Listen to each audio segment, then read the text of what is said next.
All right, what's going on, guys? It's Luke here. Going to run through this trade recap really quick. We took this one trade break even today to start the week off. I was just looking for a winning day because personally, I was not a fan of how price action was moving today.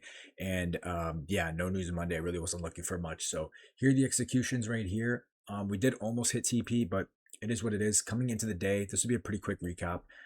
I wanted to see price flush lower. We have new week opening gap below. We have draws lower. But I said if we come up and we start tapping into these 1 hour gaps up here, I was going to be looking at those as potential reversal areas to send price lower. But obviously, if we trade through them, we can still look for like higher. But I just really wasn't a fan of longs today. So, but we do end up catching a long, obviously. But price runs up, market open, and we end up making this move to the upside. We tap into this 1 hour gap, and then from there we get this move down. And what do? We generate low resistance buy side liquidity. Now, when we generate low resistance buy side liquidity, we expect this to potentially get taken out. Now, here's where it gets like I actually get interested in taking longs here. You can see 10 a.m. opens right around here. We obviously get this chop, and then we manipulate into this 15-minute gap again, and we respect CE. So we respect the midpoint of this 15-minute gap. On top of that, we have low resistance buy side liquidity above. And we like technically we're still in bullish order flow, bullish trend on the 15-minute. So at this point, I'm like, okay, maybe I can just look for a quick run of this liquidity and just go for a quick 1-to-1.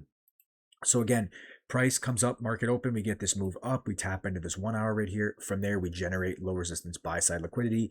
10 a.m. manipulates, well, not right at 10 a.m., but 10 a.m. we eventually get that manipulation down into CE. We sweep out this liquidity right here. I believe we had an SMT as well. You can see NQ swept these lows right here, and ES put in a higher low. So therefore, we did have a bearish, bullish SMT as well. So I'll mark that out right there. From there, I was like, okay, maybe I could just look for a play to run this liquidity. We get this 1 minute right here. I don't know. Personally, at this point, I was still was hesitant to long. We get this retrace, and then we get this 1 minute close right here. So I was like, okay, I'll take this now. I see like the volume kicking in clearly. At the same time, ES started to kick in the volume as well. So I was like, I'm going to give this a shot. So I take it there.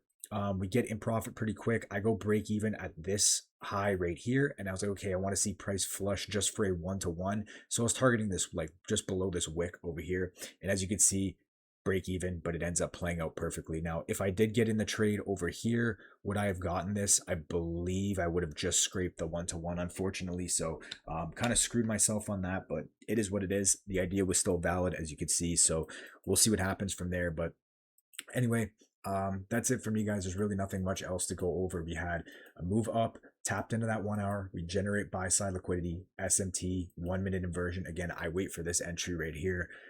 I wanted to see this all get run. Again, if I did get in this better entry right here and I did target these highs right here, that would have been an easy 1-to-1, but it is what it is.